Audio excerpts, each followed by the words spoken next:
वर्णिवेशरमणीय दर्शनम मंदहासरुचिराननाम्बुजं पूजितं सुरु नरोत्तमैर्मुदा धर्मनंदनमहं विचिन्तये।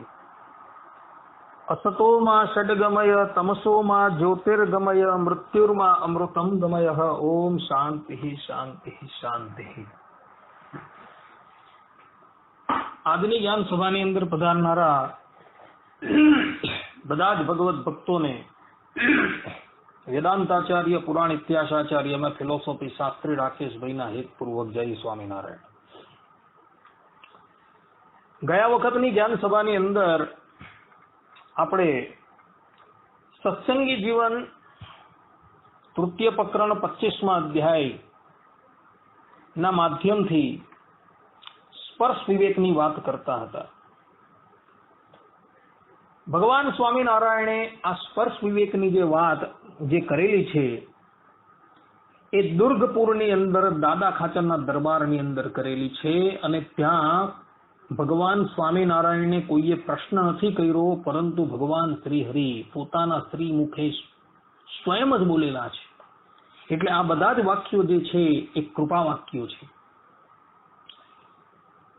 10 શ્લોક લગીની ચર્ચા આપણે પૂર્ણ કરેલી। હવે 11મા શ્લોકની અંદર અને 12મા અને 13મા શ્લોકની અંદર ભગવાન સ્વામિનારાયણ જે કહે છે એ આપણે શ્રવણ કરીએ। ભગવાન શ્રી હરિ પોતે કહે છે, માટે હવે હું સ્પર્શ વિવેક રૂઢી રીતે કહું છું, જે આ વિવેક સ્ત્રી પુરુષોના હિતને કરનારો છે। અમારા ચરણના સમાશ્રય વાળા તમોને ઉદ્દેશીને પ્રવર્તેલો પણ આ ઉપદેશ સર્વ કોઈને આ લોકમાં હિત કરનારો છે। ભગવાન સ્વામિનારાયણ હવે સ્પર્શ વિવેકનો ઉપદેશ પોતાના આશ્રિતોને કરી રહ્યા છે। ભગવાન સ્વામિનારાયણ અત્યારે આચાર્યના ધર્મની અંદર સ્થિત હોય ઉદ્ધવ સંપ્રદાયની ગાદીને અલંકૃત કરી રહ્યા છે। શાસ્ત્રોની અંદર આચાર્યનું લક્ષણ કહેલું છે, યસ્માત શાસ્ત્રમાચિનોતિશ આચાર્ય, કે જે શાસ્ત્રોની અંદર રહેલા જે ધર્મો જે છે તેનું અવલોકન કરે અને એ ધર્મ પોતે સ્વયં પાળે અને પોતાના આશ્રિતોને ઉદ્દેશ કરી એ ધર્મોને પડાવડાવે, તેને આચાર્ય કહેવામાં આવે। આચાર્યનું લક્ષણ છે અને ભગવાન સ્વામિનારાયણની અંદર આ લક્ષણ જે છે એ અક્ષરે અક્ષર ઘટતું આવે છે। એમણે પણ એમના જીવનની અંદર એક આચાર્યને છાજે એવું પૂર્ણ જીવન જીવેલું હતું। એમના જીવનની અંદર ક્યારેય પણ અધર્મનો લેશ માત્ર પણ હતો નહીં અને એટલે માટે એ પોતાના આશ્રિતોને ઉદ્દેશ આપી રહ્યા છે। ભગવાન સ્વામિનારાયણ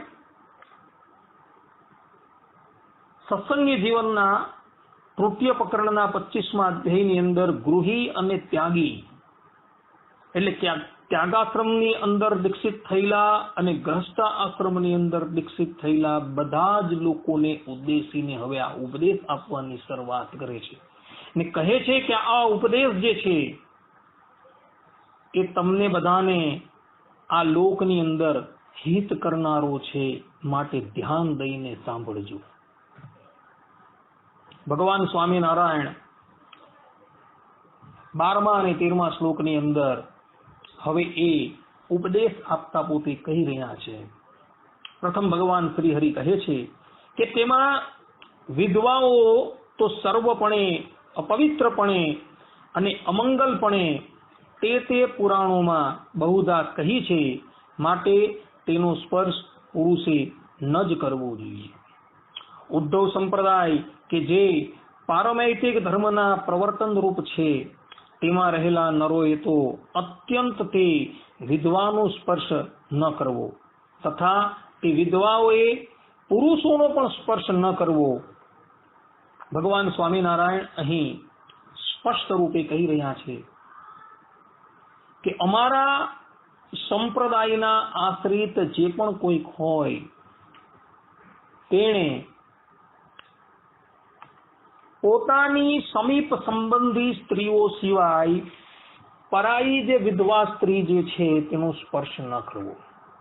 અને વિધવાને ઉદ્દેશીને પણ ભગવાન સ્વામિનારાયણ કહી રહ્યા છે કે અમારે આશ્રિત જે વિધવા સ્ત્રીઓ છે તેમણે પણ પોતાના સમીપ સંબંધી પુરુષ સિવાય પરપુરુષનો સ્પર્શ ક્યારેય પણ ન કરવો, કારણ કે એ વિધવા અમંગલ રૂપ છે. આવું ભગવાન સ્વામિનારાયણનું કહેવું છે. કેટલાક લોકો ભગવાન સ્વામિનારાયણના આ વચનની સાથે તાલમેલ ધરાવતા નથી અને એને લઈને કદાચ ભગવાન સ્વામિનારાયણની ઉપર આક્ષેપ કરશે.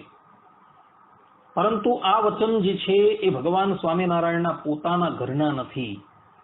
શ્રુતિઓ અને સ્મૃતિઓની અંદર આ વચનો લખાયેલા છે. કારણ કે ભગવાન સ્વામિનારાયણ સ્પષ્ટ રૂપે પ્રથમ જ કહી દે છે કે બધા જ પુરાણોની અંદર વિધવાને અમંગલ કહેલી છે.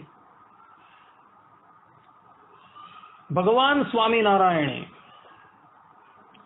પોતાના અવતાર દરમિયાન વિધવાનો જેટલો પક્ષ રાખેલો હતો એટલું કોઈ શાયદ જ મહાપુરુષ એનો પક્ષ રાખી શકે. જગતની અંદર વિધવાના સમુદ્ધારક તરીકે રાજા રામમોહન રાયજીનું નામ આગળ આવે છે, પરંતુ લોકોને શાયદ ખબર નથી કે રાજા રામમોહન રાયના આ કાર્યની અંદર સૌથી વધારે કોઈ સહાયભૂત થયું હોય તો એ ભગવાન સ્વામિનારાયણ હતા. રાજા રામમોહન રાયજીનો કાળ તમે જોજો ને, ભગવાન સ્વામિનારાયણનો કાળ તમે જોજો, એક સરખો જ છે. ને આ વાત ઉદ્ધવ સંપ્રદાયના માન્ય પ્રબંધોની અંદર લખાયેલી છે. હરિચરિત્રામૃત સાગર એના પ્રથમ ભાગની અંદર આધારાનંદ સ્વામીનું જીવન ચરિત્ર જે આપેલું છે તેમાં આ વાતનો ઉલ્લેખ કરવામાં આવેલો છે. આખો પ્રસંગ જે છે એ સૂક્ષ્મતાથી નિહાળવા યોગ્ય છે. વાત એવી હતી કે બંગાળના રાજા રામમોહન રાય એક બહુ સજ્જન પુરુષ હતા. એ જમાનાની અંદર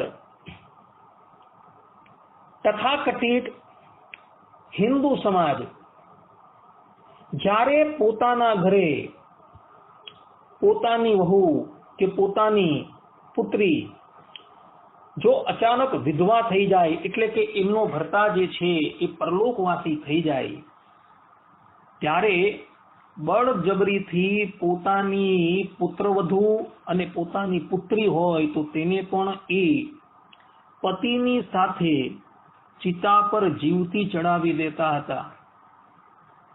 પેલી પતિવ્રતા સ્ત્રી હોય એ સ્ત્રીને ચિતા પર ચડવાની ઈચ્છા ન હોય અને એણે સંયમિત જીવન જીવીને પોતાનું કલ્યાણ કરવાની ઈચ્છા હોય છતાં પણ એની પરવા ન કરી બળજબરીથી સ્ત્રીઓને ચિતા પર ચડાવી દેવામાં આવતી હતી. રાજા રામમોહન રાયે આનો બહુ વિરોધ કર્યો, પરંતુ રૂઢિચુસ્ત હિન્દુઓ માનવા તૈયાર જ ન હતા. જ્યારે શાસ્ત્રોની અંદર આ પ્રમાણેનો કોઈ જાતનો ઉલ્લેખ નથી. ઉત્તરા જે છે એટલે કે અભિમન્યુના પત્ની એ 16 વર્ષની ઉંમરમાં વિધવા થઈ ગયા હતા, છતાં પણ તે વખતના સમાજે એને બળજબરીથી ચિતાની ઉપર ચડાવેલા ન હતા. કુંતાજી પણ બહુ જ નાની ઉંમરમાં વિધવા થઈ ગયા હતા, છતાં પણ એણે પોતાની પછાડી પોતાના બાળક હતા એટલે માટે એ ચિતા પર ચડ્યા નથી, પરંતુ બાળકોનું પાલન પોષણ એણે કરેલું છે. કોઈ પણ આપણા ધર્મ ગ્રંથની અંદર એવું લખેલું નથી કે વિધવા થઈ ગયા બાદ એને જબરજસ્તી પતિની સાથે ચિતાની ઉપર આરૂઢ કરી દેવી. આ વસ્તુ કશે લખાઈ નથી. છતાં પણ એ જમાનાની અંદર તથાકથિત હિન્દુ સમાજ જે છે એ વિધવા વનિતાઓને બળજબરીથી ચિતાની ઉપર ચડાવીને એના પ્રાણ લઈ લેતો હતો. રાજા રામમોહન રાયજી આનો બહુ વિરોધ કર્યો. ઘણા મઠાધીશોને તે મળે છે, પરંતુ કોઈ પણ વ્યક્તિ એની વાત સાંભળવા તૈયાર નથી. એક દિવસની વાત છે, રાજા રામમોહન રાયજી એ જમાનાની અંદર અલ્હાબાદના કુંભ મેળાની અંદર પધારેલા હતા. તેણે ત્યાં જઈને પણ બધા સાધુ મહંતોના પગ પકડા અને બધાને આ નારીઓની વ્યથા સંભળાવી, પરંતુ કોઈ સાધુ સમાજ તે વખતે માનવા તૈયાર નથી. કુંભ મેળામાં ફરતા ફરતા એક વખત રાજા રામમોહન રાયની દ્રષ્ટિ કેટલાક સંતોની ઉપર પડી. એ સંતો જે હતા એ ઉદ્ધવ સંપ્રદાયના હતા અને કુંભ મેળામાં એ લોકો સ્નાન કરવા માટે પધારેલા હતા. સૌમ્ય વેશ હતો, મસ્તકની ઉપર ઉર્ધ્વપુંડ તિલક હતો, સરસ મજાની શિખાઓ હતી, પહેરવેશ પણ એટલો બધો રૂડો હતો. એટલે રાજા રામમોહન રાયનું મન જે છે એ સંતોની તરફ આકર્ષાયું. સંતો એક બાજુ બિરાજમાન થઈને ભજન સ્મરણ ધ્યાન ઇત્યાદિ કરતા હતા. રાજા રામમોહન રાયજી ત્યાં પધારે છે, સંતોના ચરણની અંદર મસ્તક મૂકે છે અને કહે છે કે તમે કોના સંતો છો? ત્યારે સંતોએ પોતાનો પરિચય આપ્યો કે અમે ઉદ્ધવ સંપ્રદાયની દીક્ષા ધરાવીએ છીએ અને ભગવાન સ્વામિનારાયણના સંતો છીએ. અને પછી સંતોએ પોતાના ઈષ્ટદેવ ભગવાન સ્વામિનારાયણના પ્રતાપની વાત રાજા રામમોહન રાયજીને કરી. રાજા રામમોહન રાયજી ભગવાન સ્વામિનારાયણના પ્રભાવથી અતિશય પ્રસન્ન થઈ ગયા અને એમણે સાધુઓને વિનંતી કરી કે તમે કૃપા કરીને અમને એની પાસે લઈ જાઓ.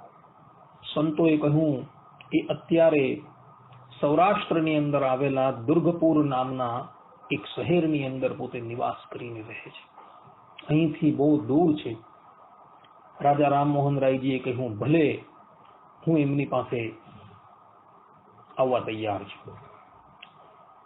રાજા રામમોહન રાયજી સંતોની સાથે દુર્ગપુર પધાર્યા. કેટલા દિવસના અંતે દુર્ગપુર આવ્યા. દુર્ગપુરની અંદર ભગવાન સ્વામિનારાયણ દાદા ખાચરના દરબારની અંદર સભા ભરીને બિરાજમાન હતા. સંતો આવ્યા, રાજા રામમોહન રાયજી પધાર્યા, બધાએ ભગવાન શ્રી હરિને દંડવત કર્યા. સંતોએ રાજા રામમોહન રાયનો પરિચય આપ્યો. ભગવાન શ્રી હરિ એમને જોઈને બહુ રાજી થયા.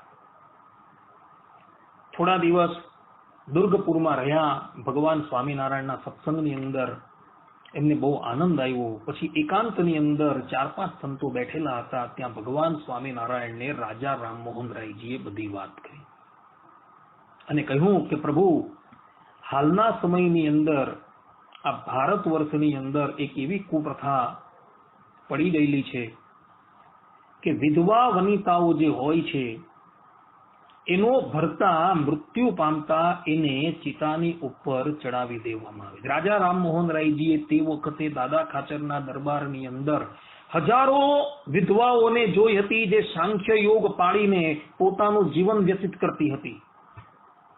એ બધી બહેનોની અંદર એક જીવુબા પણ હતા, જે જીવુબા બાળ વિધવા થઈ ગયા હતા. છતાં પણ એમને એમના પતિની સાથે ચિતા પર ચડાવવામાં ન આવેલા હતા. બધું રાજા રામમોહન રાયજીએ ત્યાં જોયું હતું કે ભગવાન સ્વામિનારાયણ ના આશરે રહેલી વિધવાઓ જે છે એ કેવું પવિત્ર જીવન જીવી રહેલી છે અત્યારે.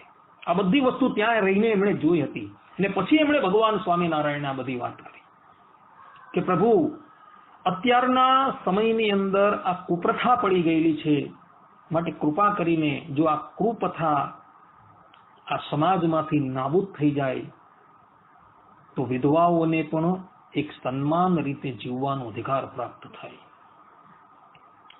ભગવાન સ્વામિનારાયણ સર્વજ્ઞ છે, એ સર્વંતર્યામી છે, બધું જાણતા હતા.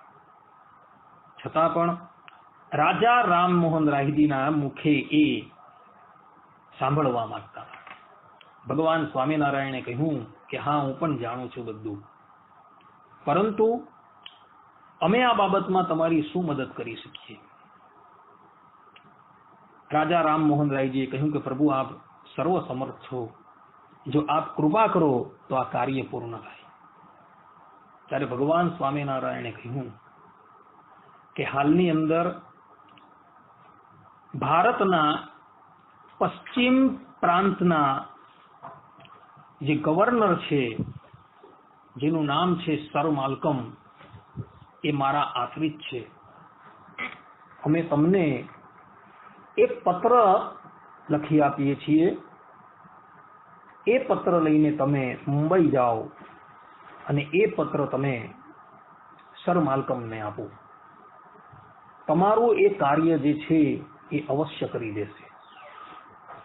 સર માલ્કમ ભગવાન સ્વામિનારાયણના આશ્રિત હતા. ભલે અંગ્રેજ હતા છતાં પણ ભગવાનના આશ્રિત હતા. આપણા સંપ્રદાયના ગ્રંથ જે સત્સંગી જીવન, હરિલીલામૃતમ ઇત્યાદિ ગ્રંથોમાં આ બધો ઉલ્લેખ છે કે સર માલ્કમ પોતે અંગ્રેજ હોવા છતાં ભગવાન સ્વામિનારાયણના આશ્રિત થઈ ગયા હતા. આ તરફ ભગવાન સ્વામિનારાયણે સુકાનંદ સ્વામી દ્વારા એક પત્ર લખાવ્યો અને એ પત્ર જે છે એમને રાજા રામમોહનજીને આપ્યો અને કહ્યું કે તમે ત્યાં જાઓ, તમારું કાર્ય પૂર્ણ થઈ જશે. પત્ર લઈને રાજા રામમોહન રાય મુંબઈ આવ્યા અને સર માલ્કમજીને મળ્યા. સર માલ્કમજીએ મુલાકાત આપી. ભગવાન સ્વામિનારાયણનો પત્ર આપ્યો. સર માલ્કમે જોયું કે અમારા આરાધ્ય દેવનો પત્ર છે, એને મસ્તક પર લગાવ્યો અને પછી એને વાંચ્યો અને રાજા રામમોહન રાયજીને પૂછ્યું કે બોલો, તમારે શું કાર્ય કરવાનું છે, તમારું શું કાર્ય કરવાનું છે? ત્યારે રાજા રામમોહન રાયજીએ બધી જ વાત સર માલ્કમને કરી અને સર માલ્કમ પણ એ સાંભળીને સ્તબ્ધ થઈ ગયા કે આટલો બધો જુલમ થાય છે. એટલે સર માલ્કમજીએ એમ કહ્યું કે હું તો અત્યારે ભારતના પશ્ચિમ પ્રાંતનો ગવર્નર છું, પરંતુ અમારાથી પણ ઉપરી એક ગવર્નર જનરલ જે છે, જે લોર્ડ વિલિયમ બેટીની છે અને જેઓ કલકત્તાની અંદર પોતે નિવાસ કરીને રહે છે અને સમસ્ત ભારત વર્ષનું તંત્ર એ સંભાળે છે. તો હું તમને લોર્ડ વિલિયમ બેટીની ઉપર આ પત્ર લખી આપું છું. એ લઈને તમે ત્યાં જાઓ, એ તમારું કાર્ય અવશ્ય કરી દેશે. સર માલ્કમે એક વિસ્તૃત પત્ર લોર્ડ વિલિયમ બેટીની પર લખ્યો. એમાં એને ભારત વર્ષની અંદર અત્યારે જે પ્રમાણેની પરિસ્થિતિ ચાલી રહી છે એ બધી જ વસ્તુ વિગતવાર એની અંદર લખી. પત્ર લખી એ પત્ર રાજા રામમોહન રાયજીને આપ્યો અને કહ્યું કે તમે બેટીનીજી પાસે જાઓ. રાજા રામમોહન રાયજી પત્ર લઈને વિલિયમ બેટીનીજીની પાસે આવ્યા અને એમણે એ પત્ર જે છે એ બેટીનીને આપ્યું અને વિલિયમ બેટીનીએ આખો પત્ર વાંચ્યો અને એ પણ વિચારમાં પડી ગયા કે આટલો બધો વિધવાની ઉપર આ લોકો જુલમ કરી રહ્યા છે. એણે રાજા રામમોહન રાયજીને આશ્વાસન આપ્યું કે પહેલા હું મારા ગુપ્તચરો દ્વારા આ બધી વસ્તુની ભાળ મેળવી લઉં અને જો એ સત્ય હશે તો હું અવશ્ય એટલો બધો કઠોર કાયદો ઘડીશ કે હવે પછી કોઈ પણ વ્યક્તિ વિધવાને બળજબરીથી ચિતાની ઉપર નહીં ચડાવશે.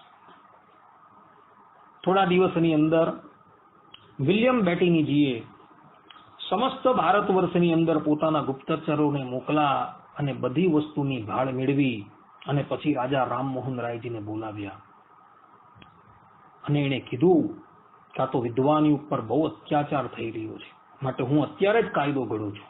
એણે પોતાના અમલદારોને બોલાવ્યા અને કંપનીએ તે વખતે કાયદો ઘડી દીધો કે હવે પછી કોઈ પણ વ્યક્તિ જેનો પતિ મૃત્યુ પામેલો હોય એવી વિધવાને એના પતિની સાથે ચિતાની ઉપર જીવતી બાળી દેશે તે અમારા દ્વારા કઠોર દંડનો અધિકારી થશે. આવો કાયદો એમણે ઘડી દીધો અને તે દિવસથી આ ભારત વર્ષની અંદર વિધવાને ન્યાય મળવા લાગ્યો અને એ પણ પોતાનું જીવન જે છે એ પવિત્રપણે જીવવા લાગી. પરંતુ આ બધાની અંદર જે મૂળ જે હતા એ ભગવાન સ્વામિનારાયણ હતા. ભગવાન સ્વામિનારાયણ આ કાયદો લાવેલા છે. આ વસ્તુ લખાયેલી છે આપણા સંપ્રદાયના ગ્રંથોની અંદર ને જે લોકોએ વિલિયમ બેટીની, સર માલ્કમ અને ભગવાન સ્વામિનારાયણ તથા આપણા બંગાળના રાજા રામમોહન રાયજીનો સમય જોવો હોય ને તો એ જોઈ લે. આજે પણ જૂના લેખોની અંદર એ બધી વસ્તુઓ સંગ્રહાયેલી છે. કહેવાનું તાત્પર્ય એ કે ભગવાન સ્વામિનારાયણ જે વિધવાનો કાયદો લાવેલા હતા એ વિધવાનો વિરોધ નહીં કરી શકે કોઈ દિવસ. અહીં ભગવાન સ્વામિનારાયણના શબ્દો જે છે એ શબ્દો આપણે વિચારવા યોગ્ય છે. શાસ્ત્રોની અંદર 3 પ્રકારની ભાષા જોવા મળે છે અને 3 પ્રકારના વાક્યો જોવા મળે છે. કોઈક વાક્ય રોચક હોય, કોઈ ભયાનક હોય અને કોઈ વાક્ય યથાર્થ હોય. રોચક વાક્ય એવા હોય છે જેની અંદર એવું લખેલું હોય છે કે ભાઈ ગાયે યજ્ઞ કરેલો. આ ગાય જે આવે તેણે યજ્ઞ કરેલો હતો. કોઈને માનવામાં આવે, માનવામાં નહીં આવે. આવા વાક્યો જે છે ને એ રોચક વાક્ય કહેવામાં આવે. ભયાનક વાક્ય એવા હોય કે જે મનુષ્યને ખબરદાર કરતા હોય છે, જે અહીં ભગવાન સ્વામિનારાયણે કહ્યું છે એ ભયાનક વાક્ય છે. ભયાનક વાક્ય તરીકે ભગવાન સ્વામિનારાયણે અહીં આ વાત કહેલી છે કે વિધવાઓ તો સર્વાધિક અપવિત્રપણે અને અમંગલપણે તે પુરાણોમાં બહુધા કહી છે, માટે તેનો સ્પર્શ પુરુષે ન જ કરવો અને વિધવાઓએ પણ પુરુષનો સ્પર્શ ન કરવો. આવું ભયાનક વાક્ય ભગવાને કીધેલું છે. કેમ ભયાનક વાક્ય કીધેલું છે એનો વિચાર કરવાનો છે. કારણ કે જે વનિતાઓનો પતિ પરલોકવાસી થઈ જાય પછી શાસ્ત્રોકારોએ, મનુ મહારાજે, યાજ્ઞવલ્ક્ય ઋષિએ, ભગવાન સ્વામિનારાયણે, જગતના જેટલા પણ આચાર્યો છે એ બધાએ વિધવાને તે પછી સંયમિત જીવન જીવવાનો આદેશ આપેલો છે કે એણે, એટલે કે જે વિધવા છે જેનો પતિ પરલોકવાસી થયો છે તેણે પોતાનું પતિ એ પરલોકવાસી થઈ જાય પછી એણે તપોમય જીવન જીવવાનું છે. સમદમાદિક સાધનથી પરિપૂર્ણ જીવવાનું છે ને બ્રહ્મચર્યને પ્રધાનપણે એને પાળવાનું છે. અને આ પ્રમાણે જીવતા થતા એણે પોતાના પતિ તરીકે શ્રી કૃષ્ણ ભગવાનને માનવાના છે અને પતિ ભાવે એમની સેવા કરવાની છે. એણે પણ પોતાનો જે આ મનુષ્ય જન્મ જે એને પ્રાપ્ત થયો છે, દુર્લભો માનુષો દેહ એમ જે શાસ્ત્રોની અંદર કહ્યું છે, એ મનુષ્ય જન્મ જે દુર્લભ છે, જે દેવતાઓને માટે પણ અતિશય દુર્લભ છે, એ દેહને જે છે એને સાર્થક કરવાનો છે.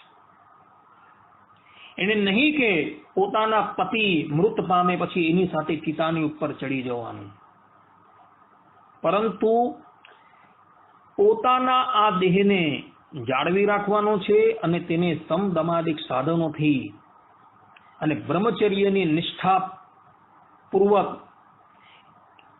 પાલન કરતા થતા આ દેહ દ્વારા જ એને પોતાનું આત્મશ્રેય કરવાનું છે. આ શાસ્ત્રોની અંદર કેટલાક સ્થાનોની અંદર પતિવ્રતા નારીઓ જે છે એ પોતાના પતિ જો પરલોકવાસી થઈ જાય તો એની પછાડી એ સતી થઈ જાય એવા દ્રષ્ટાંતો જોવા મળે છે. પરંતુ એને લઈને એવું નથી કે બધી જ સ્ત્રીઓએ એ પતિની પછાડી ચિતાની અંદર પ્રવેશ કરવાનો છે. ભાઈ, જ્યારે એવી ઉચ્ચ કક્ષાની પતિવ્રતા સ્ત્રીઓ જે પોતાના પતિને પોતાના ખોળામાં લઈને જ્યારે સતી થવા માટે તૈયાર થતી હોય ને, ત્યારે અગ્નિદેવને એ વિનંતી કરે છે કે હે અગ્નિદેવ, તમે હવે જાતે જ પ્રજ્વલિત થઈ જાઓ. અને અગ્નિદેવ એની જાતે પ્રજ્વલિત થઈ જતા હતા. કોઈએ ચિતાની અંદર આગ ચાંપવી નહીં પડતી હતી. એ પતિવ્રતાનું એટલું સામર્થ્ય હતું, તેને લઈને અગ્નિદેવ પણ જાતે પ્રગટ થઈ જતા હતા. પરંતુ એ ધર્મો જે છે એ યુગાંતર પર છે. સતયુગ છે, ત્રેતા છે અને દ્વાપર યુગ જે છે તેની અંદર એ વસ્તુ શક્ય હતી, પરંતુ આ કલયુગ છે. આપણે આ કળિયુગની અંદર પોતે જીવીએ છીએ અને કળિયુગની અંદર આ પ્રકારના ધર્મો જે છે એને પાળવાના હોતા નથી ભક્તો. દરેક ધર્મો જે છે એ યુગ પ્રમાણે પાળવાના છે. ભગવાન સ્વામિનારાયણે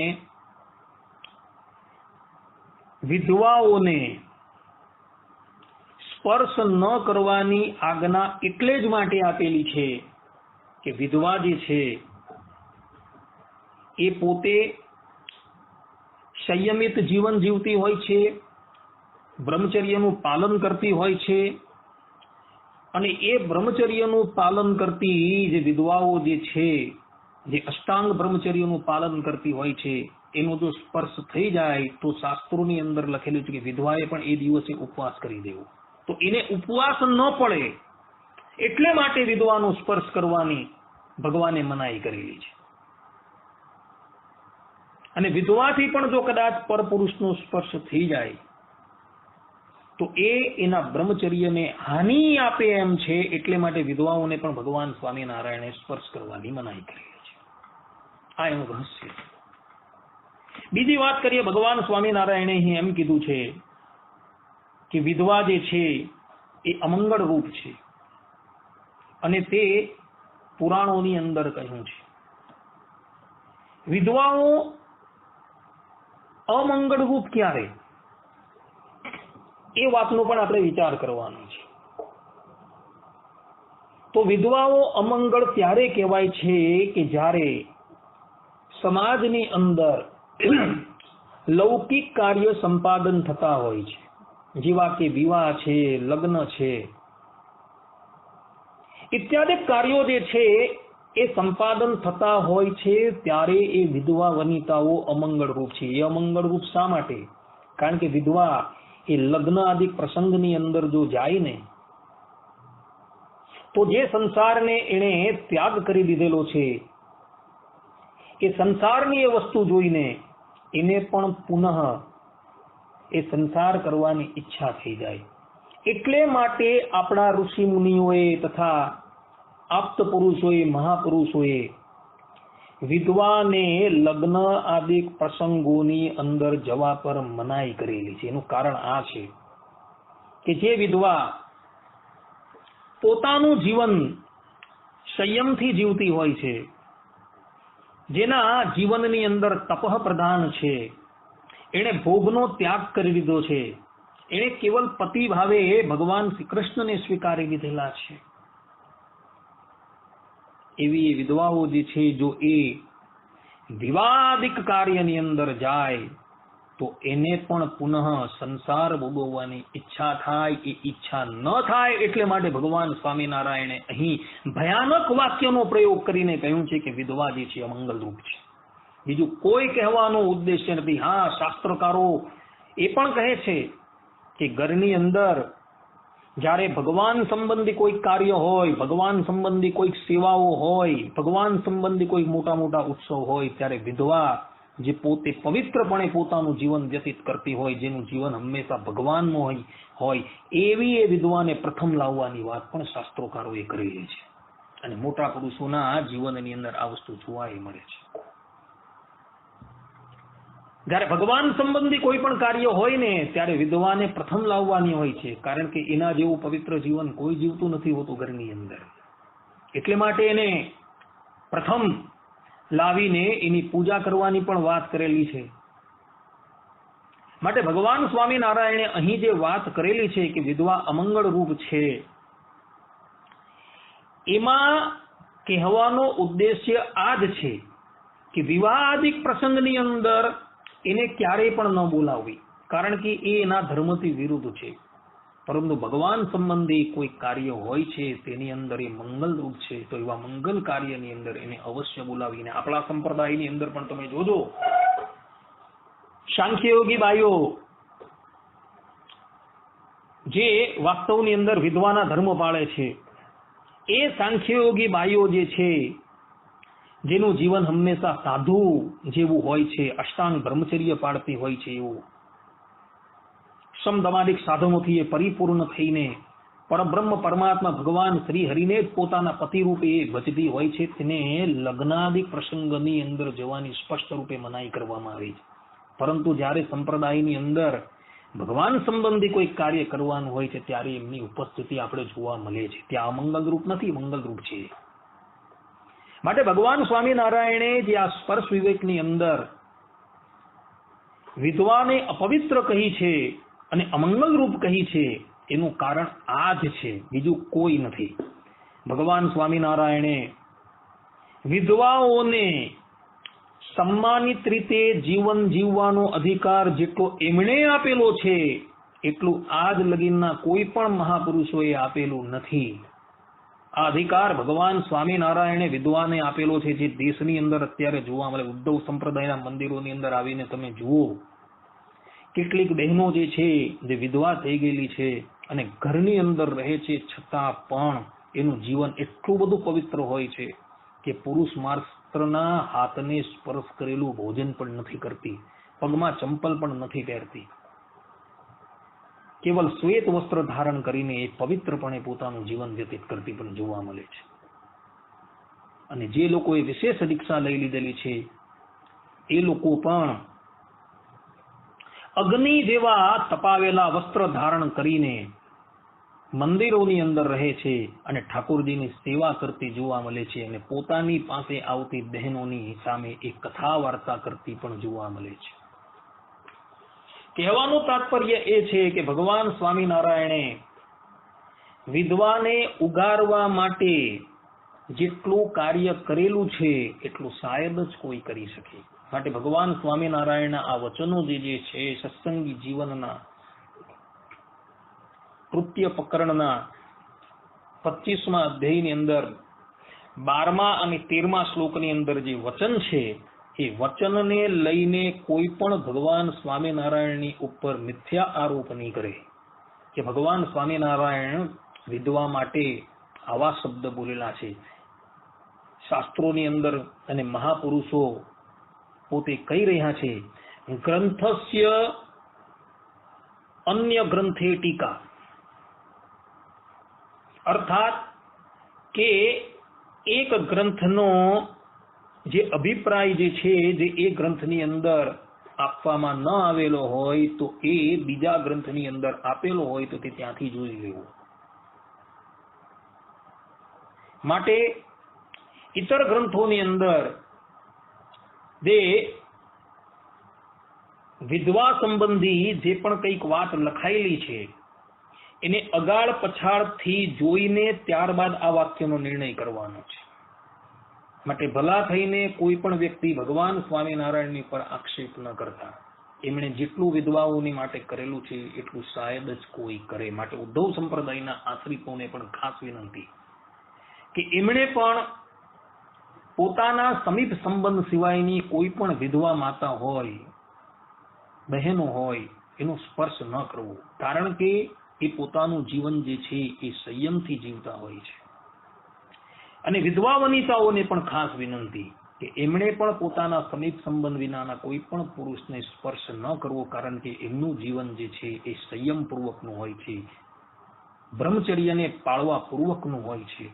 અને જો એ કદાચ પર પુરુષનો સ્પર્શ કરી દે તો એ શાસ્ત્રથી વિરુદ્ધ હોવાથી એ પ્રાયશ્ચિતના ભાગીદાર થાય છે. માટે એમણે ક્યારેય પણ પરપુરુષનો સ્પર્શ ન કરવો. આ સિદ્ધાંત વાર્તા છે. ભગવાન સ્વામિનારાયણના આ વાક્યનો આ જ અર્થ થાય છે. આટલું કહીને આ વાણીને વિરામ આપીએ છીએ. હવે પછીના પ્રવચનની અંદર પણ, હવે પછીની જ્ઞાન સભાની અંદર પણ આપણે ઉદ્ધવ સંપ્રદાયની અંદર જે સ્પર્શ વિવેકની વાત કરી છે તેની જ વાત કરશું. ત્યાં લગીન બધા જ ભગવત ભક્તોને હેતપૂર્વક જય સ્વામિનારાયણ.